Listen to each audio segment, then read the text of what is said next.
Porque bueno, ustedes saben que se ha hablado mucho en nuestro país. Ayer realmente los medios de comunicación ocuparon grandes columnas con gente que eran técnicos en la materia, otros no tantos, periodistas, comunicadores, en referencia a nivel nacional sobre ANCAP y la exploración petrolera, datos de certificación que salieron.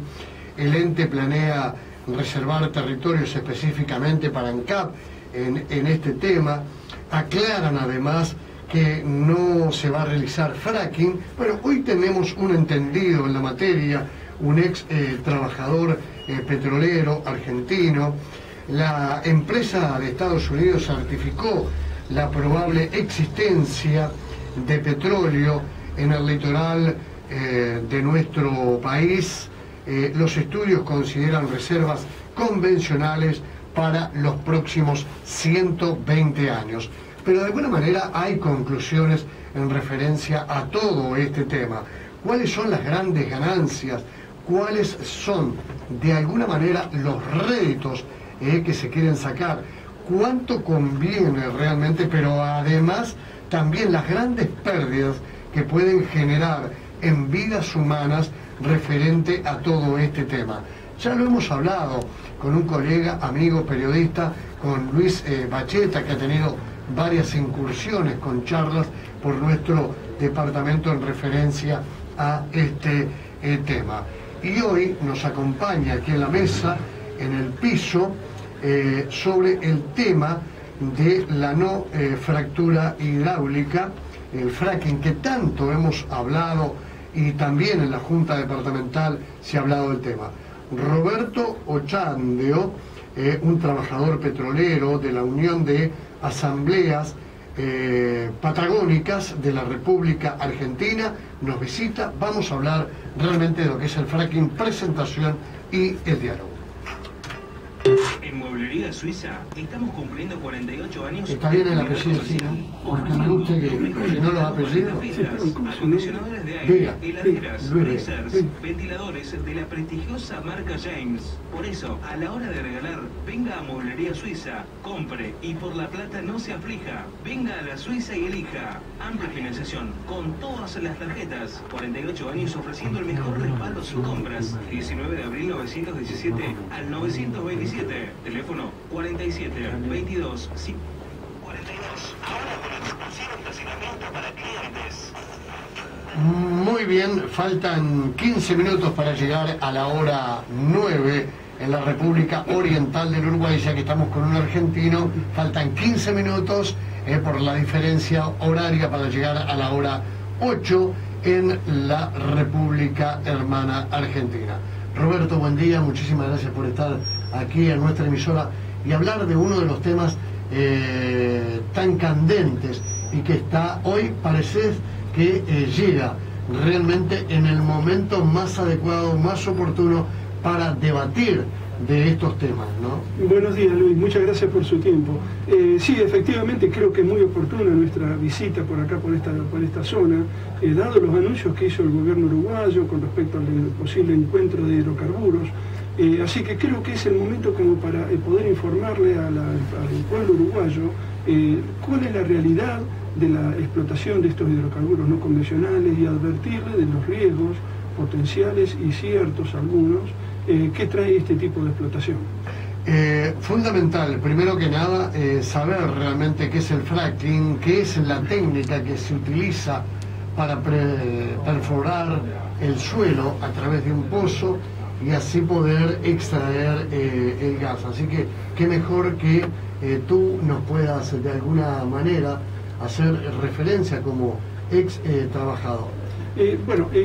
Voy a empezar contándole un poquitito cuál es la diferencia entre convencional y no convencional, para después pasar a hablar del fracking. Un yacimiento convencional es cuando el petróleo se encuentra alojado en una roca que es porosa y permeable.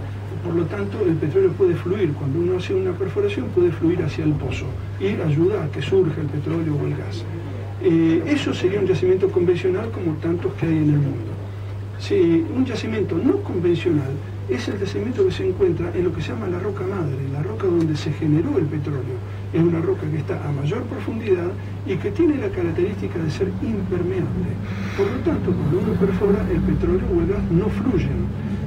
La única manera de poder extraer los restos de gas y petróleo que quedan, que es mucho, cubre superficies muy grandes, es dándole a la roca la permeabilidad que no tiene naturalmente. Y eso se lo damos con la fractura hidráulica. Lo que uno hace es inyectar al pozo un volumen gigantesco de agua. Cuando digo gigantesco hablo de hasta 30 millones de litros, mezclada con arena y productos químicos. Eso se inyecta en la roca, se rompe la roca, la arena queda trabando las rajaduras que se hicieron en la roca y permiten entonces ahora sí que el petróleo que estaba dentro de las rajaduras pueda fluir hacia el pozo. Cuando se termina la operación, un gran porcentaje de ese inmenso volumen de agua vuelve a la superficie y se acumula en piletones de superficie. Cuando hablo de un gran porcentaje, digo un 70-80% vuelve inmediatamente después de terminada la fractura. Con el tiempo vuelve todo el resto del agua, ¿no es cierto? ¿Qué es lo que pasa? Por un lado, el agua esa contiene una gran cantidad de productos químicos. Estamos hablando, dependiendo de los tratamientos que se hagan, de las formaciones, 700 a 900 productos químicos distintos. Muchos de los cuales, hasta un 90-95% de esos productos son altamente tóxicos, tal como lo demostró en una investigación del Congreso de los Estados Unidos. Bueno, pero cuando vuelve el agua esa ya contaminada, vuelve a la superficie empujada por el gas, vuelve no solo con los productos químicos que inyectamos, sino con lo que arrastra del fondo de la profundidad del pozo. Y ahí estamos hablando de productos muy contaminantes, productos radiactivos como el radio 226, que es un isótopo de radio, producto de la degradación de componentes radioactivos, que tiene una vida media de degradación de 1600 años. Es decir, que lo que hoy haga Uruguay va a estar contaminando en la superficie hasta el año 3615. Por lo menos, si no más, ¿no es cierto? Pero va a ser por lo menos. Es decir, estamos contaminando con algo que va a dejar una secuela por miles de años en superficie. Por otro lado, vienen también gases, metales pesados, que tendrían que estar allá abajo en el terreno y ahora los tenemos en superficie. Vienen gases que no queremos tener cerca, como son los compuestos volátiles orgánicos o los gases que se llaman VITEX, el benceno, etilbenceno, tolueno, xileno, son gases mutagénicos, cancerígenos, que tienen graves efectos en la salud. Por último, el metano. El metano es el 80% del gas natural es metano. Automáticamente después de terminada la fractura, todo eso se purga, todo ese gas que sale inicialmente se larga a la superficie, al aire, se ventea y va a parar a la atmósfera superior, contribuyendo grandemente al calentamiento global, justamente lo que queremos evitar hoy en día. Entonces, los problemas que tiene inmediatamente la fractura son muchos, desde uso irracional del agua hasta la contaminación de acuíferos, la contaminación del aire, enfermedades. Le cuento, pensando en los chicos, ¿no es cierto?, sobre todo, los compuestos volátiles orgánicos, cuando salen del pozo, que son más pesados que el aire, quedan a nivel del suelo, se mezclan con los componentes nitrogenados, produciendo ozono de superficie, lo cual termina produciendo asma en los chicos. En Estados Unidos, que es el país pionero, los Estados Unidos no pueden ser tomados como buen ejemplo en muchos casos, y en este caso nos da la pauta de lo que pasa. Allá donde no hay fracking, el promedio es un chico cada 20 que termina teniendo asma. Eso en una población normal, 1 de cada 20. Donde hay fracking es 1 de cada 4 chicos. Es decir, eso para que usted se dé cuenta del impacto directo que hay por este tipo de explotaciones. Ha habido un crecimiento muy importante en las enfermedades respiratorias crónicas. Claro, exactamente, pero no solo enfermedades respiratorias, estamos hablando acá de cáncer, leucemias, enfermedades desconocidas que antes no existían o que no hay referencias.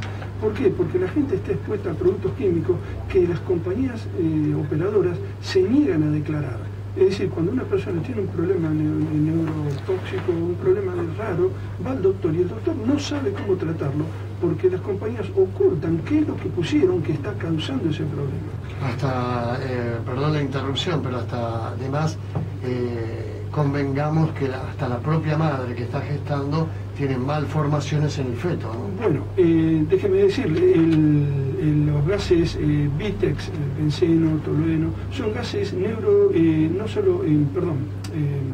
cancerígenos y mutagénicos.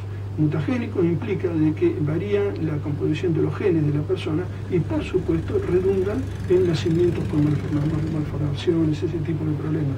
Es decir, si bien la explotación de hidrocarburos hoy en día nos puede dar un alivio en las cuentas del Tesoro Nacional, las consecuencias que estamos dejando para la población son realmente terribles, son cosas que nosotros no queremos para nuestros hijos. Digamos, para ningún chico del mundo queremos tener ese tipo de problemas. Pero hay otro problema también que hay que analizar, es la conveniencia de hacer este tipo de explotaciones.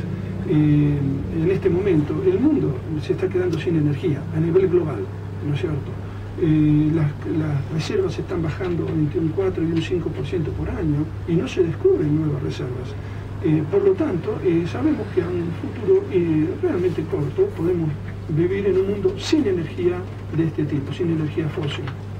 Por lo tanto, creo que lo lógico, lo sabio en este momento sería estar mirando a energías renovables, cosa de asegurar a los chicos un futuro un poquito más brillante que el que podemos tener hoy en día. Roberto, de alguna forma, hasta ahora hemos estado usando, evidentemente, recursos que se podían extraer de manera más o menos sencilla, sin complicar a la humanidad. El gas o el petróleo nunca está en una gran gruta, sino en los poros de la roca, como bien tú lo decías y desprendía de tus palabras, de esas ariscas o calizas que indudablemente. Ahora, de alguna manera, ese tema de porosidad que nos permite muy bien el paso de los hidrocarburos, gas y la pizarra, el esquisto que tanto se ha hablado, se dice, lo hemos escuchado en las charlas que han venido los técnicos en la materia. Tenemos que pensar que de alguna forma esa arcilla, ese material que absorbe el agua, meter el agua así en forma indiscriminada y que va a traer consecuencias muy serias. Tú como trabajador en materia, ¿qué es lo que podés contarnos y decirnos a los oyentes?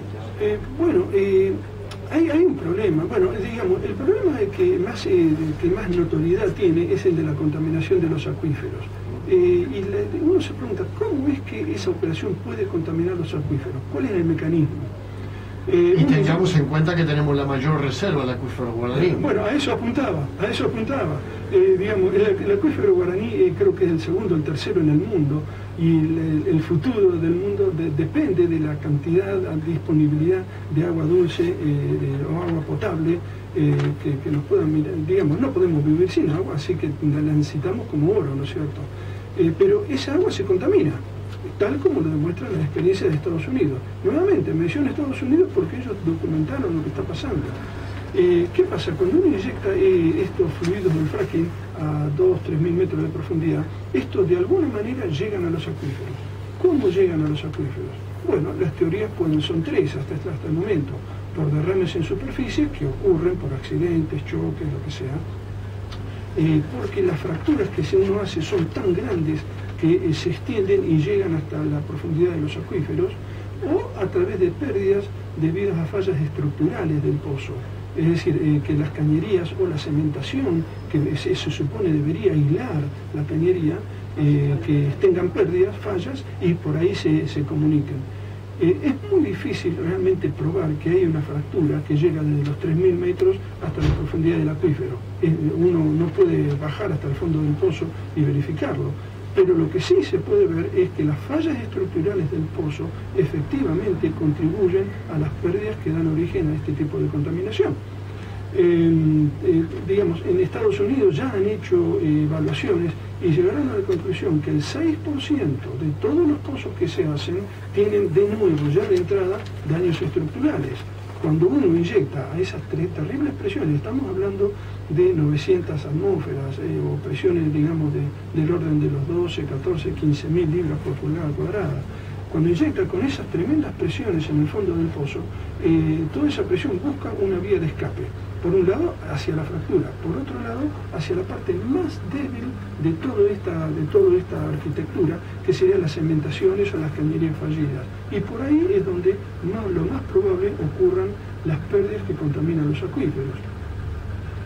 Ahora bien, es muy difícil demostrar el tema de las fracturas, pero tenemos evidencia que muestra que por las cañerías hay pérdidas. Yo lo he visto en pozos en Allen, Río Negro, pozos que hizo la compañía Apache, donde uno ve como burbujea el gas en superficie debido a las pérdidas a través de las cañerías. Es decir, es una cosa que es visible, las compañías tienen, reconocen el problema, tienen métodos especiales para determinar dónde tienen problemas de cemento, tienen programas o métodos para hacer cementaciones para recuperar ese tipo de aislación. Es decir, ese es un problema tan viejo como la industria, no es nada nuevo. Ahora, si todo esto se sabe, es realmente tratar de encubrir, de no informar a la población por un tema que va a sacar un rédito de ganancia, porque ayer escuchábamos a algunos técnicos de ANCAP, del mayor organismo uruguayo, decir que esto no es un tema de fracking, y que indudablemente los Estados Unidos es un país el único que utiliza esta forma que están utilizando aquí, incluso en Paysandú, Tacuarembó y Salto, ¿no? Bueno, mire, eso creo que está bien, necesito una explicación. Uruguay hace años que ha perforado pozos acá y allá, cubriendo casi todo el país, para ver si detienen hidrocarburos convencionales. Hasta ahora nunca habían encontrado nada, ¿no es cierto? Qué casualidad que justo cuando la Administración de Energía de los Estados Unidos dicen, ustedes tienen potencial para sacar no convencionales por abajo del acuífero guaraní, en la cuenca Chaco Paranaense, que cubre todo desde el sur de Brasil, todo Paraguay, la Mesopotamia Argentina, parte del Uruguay. Cuando Estados Unidos dice, ustedes tienen no convencionales, sale el gobierno uruguayo diciendo, tenemos convencionales. Es una cosa que suena medio raro, ¿no es cierto? Pero ¿qué pasa? Están especulando en este momento que el pueblo uruguayo es ignorante respecto a lo que está pasando allá abajo y están largando cualquier información sin ningún tipo de sustento. Yo sostengo que lo que ellos están tratando de explotar son la cuenca Chaco Paranaense, que es una cuenca no convencional que requiere fractura hidráulica. Pero además de eso han largado una serie de datos, números, sin ningún tipo de sustento. Por ejemplo, dicen que tenemos petróleo acá en el Uruguay para 120 años. Bueno, es lo mismo que dijo Obama en Estados Unidos o dijo Cristina en la Argentina. Tenemos petróleo para 100 años. Resulta que lo que ellos están contando son con el volumen de recursos, es decir, el volumen de roca que podría potencialmente contener cierto hidrocarburo. Pero eso no significa que sea recuperable. En Estados Unidos, primero dijeron 100 años, después dijeron 200 años. Hubo uno que llegó a decir que tenían petróleo para 400 años. Bueno, cuando se empezaron a perforar y a determinar efectivamente cuál era el volumen que era potencialmente extraíble, empezaron a bajar los números, bajar. Resulta que ahora, con suerte, en Estados Unidos llegan a un volumen de para 11 años, al consumo actual, 11 años. Y ese volumen se está reduciendo cada vez más a medida que se agotan los filones que encontraron. Y déjenme explicar un poquitito. El petróleo no convencional en la roca madre no se encuentra distribuido homogéneamente, es decir, la misma cantidad a lo largo de toda una gran extensión. Se encuentra distribuido como en bolsones. Y esos son los bolsones que detectaron en la zona de Salto y en la zona Tacuarembó. Son, digamos, donde van a ser los 4 pozos originales. Encontraron ellos, los pueden detectar, y si ellos evalúan el potencial del yacimiento basado en esos lugares solamente, sí, dice, bailan en una pata porque son lugares donde potencialmente tienen mucho hidrocarburo. Pero como no está distribuido homogéneamente, cuando empiezan a extraer ese gran volumen que tienen de recursos, las reservas se achican. ¿Por qué? Porque no todos los pozos van a darle la misma producción. En Vaca Muerta, que es donde se está haciendo en Argentina, el famoso Vaca Muerta, encontraron un pozo que es realmente millonario, muy bueno el pozo, pero todos los otros pozos están a menos del 40% de ese, y algunos no llegan ni al 5% de productividad de ese pozo. Entonces, lo que la treta o el truco que están haciendo es informar volúmenes exorbitantes de petróleo que cuando se comienza la explotación baja dramáticamente, digamos, no es ni de cerca lo que uno supuso. Cuando nos dicen de petróleo para 120 años, tenemos que pensar con suerte petróleo para 5 o 6 años, si es que se va.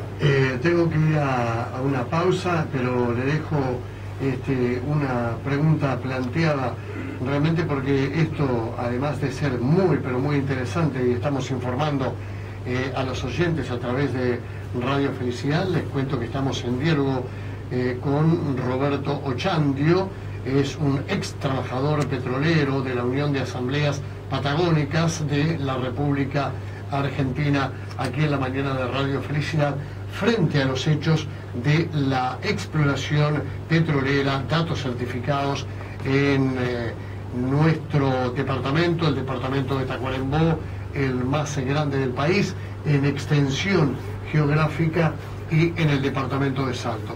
Una de las cosas que habría que plantearse también es sobre el marco normativo y regulativo de todo esto.